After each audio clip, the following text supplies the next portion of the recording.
विरोध ही करता रह गया विपक्ष। मोदी सरकार ने संसद से पास करा लिया बिल। अब एक मुस्लिम अफसर ने जारी किया आदेश।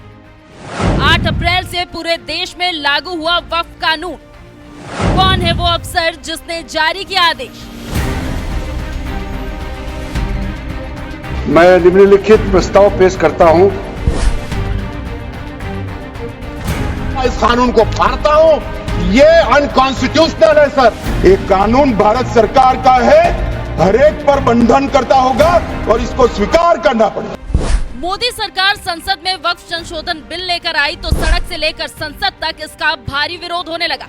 यहाँ तक कि पूरे विपक्ष ने इस बिल को रोकने के लिए एक साथ मोर्चा खोल दिया, लेकिन इसके बावजूद अपने मकसद में कामयाब नहीं हो पाए, क्योंकि मोदी सरकार ने संसद में वक्फ संशोधन बिल पास कराने की जिम्मेदारी अपने सबसे भरोसेमंद नेता और देश के गृह मंत्री अमित शाह को दी थी, जिनके नेतृत्व में वक्फ संशोधन बिल बहुमत के साथ संसद के दोनों सदनों से पास भी हो गया और 8 अप्रैल से पूरे देश में लागू भी कर दिया गया। कोई भी फैसला मान्यवर कायदे की कोर्ट से बाहर कैसे हो सकता है? कोई भी फैसला हो, ये देश की अदालत वो फैसले तक रुचि नहीं रखेगी। नागरिक ग्रीवेंसेस लेकर कहां जाएंगे? जिसकी भूमि हड़प कर ली गई वो कहां जाएगा? ऐसा नहीं चलेगा। आपकी वोट बैंक के लिए आपने किया था, हम खारिज कर रहे हैं। हम खारिज कर रहे हैं। ऐसा नहीं चलेगा। अदालत में जाइए, जिसको ग्रीवेंसेस है इधर और साइड से, और अदालत न्याय करेगी। न्याय के लिए तो अदालतें बनी हैं। और मान्यवर, यहां एक सदस्य ने तो कह दिया माइनॉरिटी इस कानून को स्वीकार नहीं करेगी। क्या धमकाना चाहते हो भाई? संसद का कानून है, सबको स्वीकार करना पड़ेगा। स्वीकार नहीं करेंगे मतलब क्या है? कैसे बोल सकते हैं कोई? हम कानून को स्वीकार नहीं करेंगे। ये कानून भारत सरकार का है, हर एक पर बंधन करता होगा और इसको स्वीकार करना पड़ेगा। जिस वक्फ संशोधन बिल का सड़क से लेकर संसद तक भारी विरोध किया गया, वो वक्फ संशोधन बिल अब कानून का रूप ले चुका है और भारी विरोध के बावजूद 8 अप्रैल को मोदी सरकार ने एक अधिसूचना जारी करते हुए इसे पूरे देश में लागू भी कर दिया, जिसमें कहा गया केंद्र सरकार वक्फ संशोधन अधिनियम 2025 की 14 की उपधारा 2 की धारा 1 द्वारा प्रदत्त शक्तियों का प्रयोग करते हुए 8 अप्रैल 2025 को वो तारीख नियुक्त करती है जिस दिन उक्त अधिनियम के प्रावधान लागू होंगे। इस अधिसूचना के साथ पूरे देश में वक्फ संशोधन कानून लागू हो गया। तो वहीं सबसे बड़ी बात ये रही कि इस अधिसूचना को जारी करने वाले अफसर भी खुद एक मुसलमान हैं, जिनका नाम है शेरशाह शेख मोहिद्दीन, जो भारत सरकार के अल्पसंख्यक मंत्रालय में संयुक्त सचिव है। ये वजह है कि 8 अप्रैल को जब अधिसूचना जारी की गई तो उस पर संयुक्त सचिव शेरशाह शेख मोहिद्दीन का नाम था और इस अधिसूचना के जारी होते ही वक्फ संशोधन कानून पूरे देश में लागू हो गया, जिसे अब देश के हर नागरिक को भी मानना होगा, क्योंकि ये संसद में बना कानून है। यहां एक सदस्य ने कह दिया माइनॉरिटी इस कानून को स्वीकार नहीं करेगी। क्या धमकाना चाहते हो भाई? संसद का कानून है, सबको स्वीकार करना पड़ेगा। स्वीकार नहीं करेंगे मतलब क्या है? कैसे बोल सकते हैं कोई? हम कानून को स्वीकार नहीं करेंगे। ये कानून भारत सरकार का है, हर एक पर बंधन करता होगा और इसको स्वीकार करना पड़ेगा। मोदी सरकार ने वक्फ संशोधन कानून भले ही देश में लागू कर दिया हो, लेकिन लड़ाई अभी खत्म नहीं हुई है। संसद में वक्फ संशोधन बिल रोकने में नाकाम रही विपक्षी पार्टियों के साथ ही कई मुस्लिम संगठन अब वक्फ संशोधन कानून के खिलाफ देश की सबसे बड़ी अदालत में पहुंच गए हैं, जहां 16 अप्रैल को सुनवाई होने वाली है। अपनी इस बात को आवाम तक पहुंचाना चाहता हूं कि हम किसी भी मसले के अंदर सड़कों के ऊपर नहीं आते और हम ये समझ रहे हैं कि सड़कों के ऊपर आना मुसलमान के लिए मुफीद भी नहीं है। हमारी लड़ाई गवर्नमेंट से है। हम कोर्ट में जाते रहे हैं, आसाम के मसले के अंदर कोर्ट में गए हैं, खुद जो मुल्की मसाइल हैं इनके अंदर गए हैं और हमें अल्लाह के फजल व करम से सुप्रीम कोर्ट से पूरे हुकूक मिले हैं। हम इस अपने नज़रिए के साथ आ रहे हैं और सुप्रीम कोर्ट में गए हैं कि अल्लाह अगर चाहेगा तो इंशाअल्लाह हम यहाँ जीतेंगे, इसलिए कि दस्तूर के अल्फाज बिल्कुल खुले हुए हैं। हम इस दस्तूर के साथ आएंगे, इन दफ़ात के साथ आएंगे तो इंशाअल्लाह हम कामयाब होंगे। एक तरफ जहां विपक्षी पार्टियों के साथ ही मौलाना भी वक्फ संशोधन कानून के खिलाफ सुप्रीम कोर्ट पहुंच गए, तो वहीं दूसरी तरफ मोदी सरकार ने भी कोर्ट में कैविएट दाखिल कर दी है। यानी सुप्रीम कोर्ट अब वक्फ संशोधन कानून के मामले में मोदी सरकार का पक्ष सुने बिना कोई भी आदेश जारी नहीं कर सकता है। ऐसे में अब सबकी नजर सुप्रीम कोर्ट पर होगी जब वक्फ संशोधन कानून को लेकर सुनवाई होगी। बहरहाल इस पूरे मामले पर आपका क्या कहना है, अपनी राय हमें कमेंट कर जरूर बताएं। साथ ही जेडीयू नेता और केंद्रीय मंत्री ललन सिंह ने वक्फ संशोधन कानून को लेकर क्या कुछ कहा, आइए आपको सुनाते हैं। इस देश में दो तरह के लोग इस वक्फ संशोधन विधेयक के खिलाफ हैं। एक वैसे लोग जो अपने वोट के लिए धार्मिक मामलों का इस्तेमाल करते हैं, वो इसके विरोध में हैं और वो इसके विरोध में माहौल खड़ा कर रहे हैं। और दूसरे वैसे लोग हैं जिनका इस पर वक्फ पर कब्जा था, वो अपने कब्जे को चंगुल से जाते हुए देखकर आज इसके विरोध में खड़ा है। क्या है भाई, क्यों विरोध कर रहे हैं भाई? इस संशोधन के विरोध का क्या कारण है? कोई कारण नहीं है। वक्फ का जो पूरा कार्यकलाप है, वक्फ का जो पूरा वर्किंग है, उस वर्किंग में तो कहीं से इस संशोधन में हस्तक्षेप करने का कोई अधिकार नहीं है। लेकिन अगर वक्फ के कार्यकलाप में हम कोई हस्तक्षेप नहीं कर रहे हैं, लेकिन हम वक्फ का जो आमदनी है वह आमदनी सही मामलों में मुसलमानों के लिए खर्च हो, इस पर नजर रखने के लिए हम इसमें संशोधन लेके आए। आपको क्या दिक्कत नजर आ रहा है इसमें? इसलिए कि आपको लग रहा है कि नजर में तो आप चढ़ जाएंगे, नजर में तो आपके चढ़ जाएंगे, अब आपका वो चलेगा नहीं जो गिरोह आपका कब्जा में था।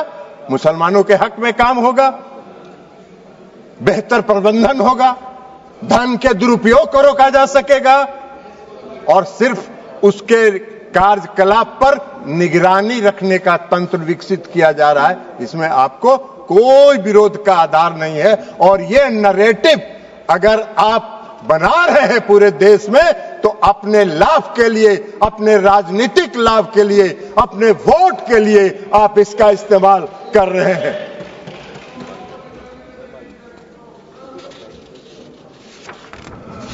सभापति महोदया, इस संशोधन से क्या होगा? इस संशोधन से सबसे बड़ा फायदा क्या है? आज मुसलमान समुदाय के अंदर, ये नैरेटिव तो आप बना नहीं रहे हैं, मुसलमान समुदाय के अंदर पसमानदा समाज के भी लोग हैं। आप जरा बताइए हमको, पूरे देश भर का उदाहरण देके बताइए कि पसमानदा समाज का वक्फ पर कोई है, वक्फ में उसका बेचारे का कोई शे है? कितनी बड़ी आबादी है पसमानदा समाज की, उसका कोई शे है? आप पूरे देश में, आपके नेता, कांग्रेस पार्टी के नेता पूरे देश में चिल्ला चिल्ला के कह रहे हैं जातीय गणना कराइए, जनगणना कराइए, तो कराइए, तो मुसलमान के पसमानदा के आप खिलाफ कहां हैं? अगर उनको हक दिया जा रहा है और उनको अधिकार दिया जा रहा है। आपको बता देते हैं आपकी सेकुलरिज्म की एक कांग्रेस पार्टी के एक नेता का कल हम देखे अखबार में एक बयान छपा हुआ है कि जेडीयू सेकुलर पार्टी है, उसको देखना है। अरे जेडीयू को और नीतीश कुमार को आपके सेकुलरिज्म के सर्टिफिकेट की आवश्यकता नहीं है, उसकी आवश्यकता नहीं है।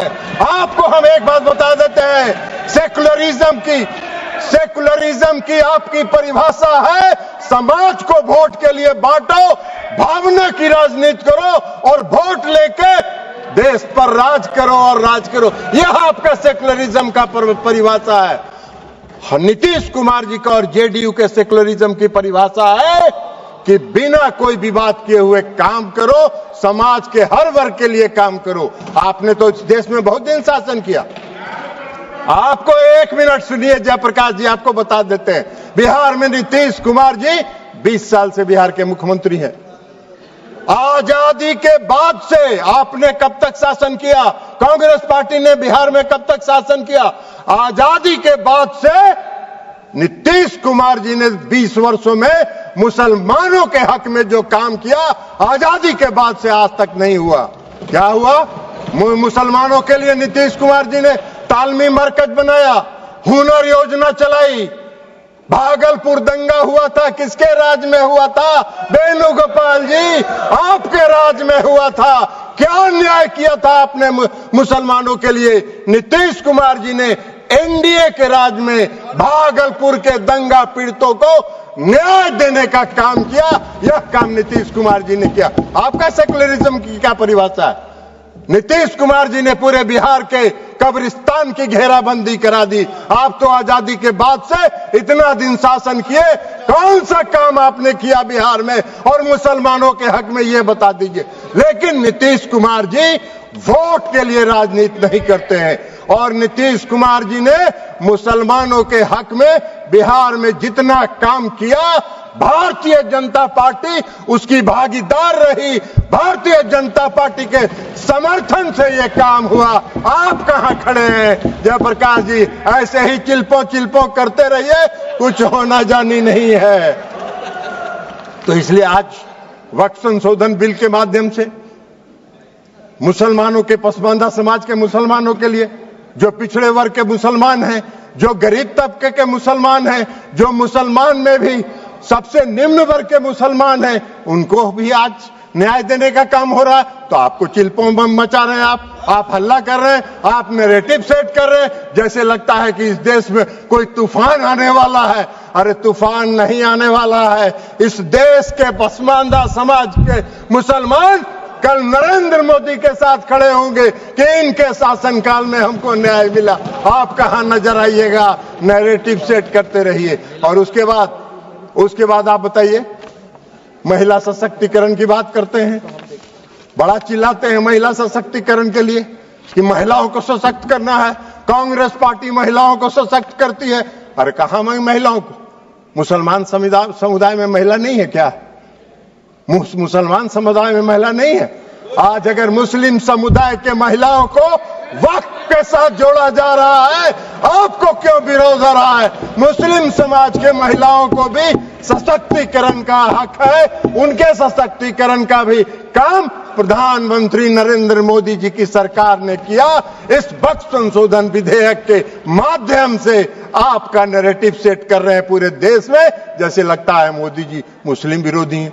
मोदी जी पारदर्शी, मोदी जी सेकुलरिज्म, जिस तरह नीतीश कुमार जी ने बिहार में सेकुलरिज्म स्थापित किया, प्रधानमंत्री नरेंद्र मोदी जी भी पूरे देश में सेकुलरिज्म को लेकर आगे चल रहे हैं। समाज के हर तबके के साथ, समाज के हर वर्ग के साथ, देश के हर राज्य के साथ एक साथ काम करके उसको विकसित करने का काम कर रहे हैं। इसलिए कि उनका विजन, उनकी सोच व्यापक है। वो विकसित देश बनाना चाहते हैं, आत्मनिर्भर भारत बनाना चाहते हैं। आप देश को संकुचित रखना चाहते हैं, देश को बांट के वोट के लिए धर्म के आधार पर वोट को बांटना चाहते हैं।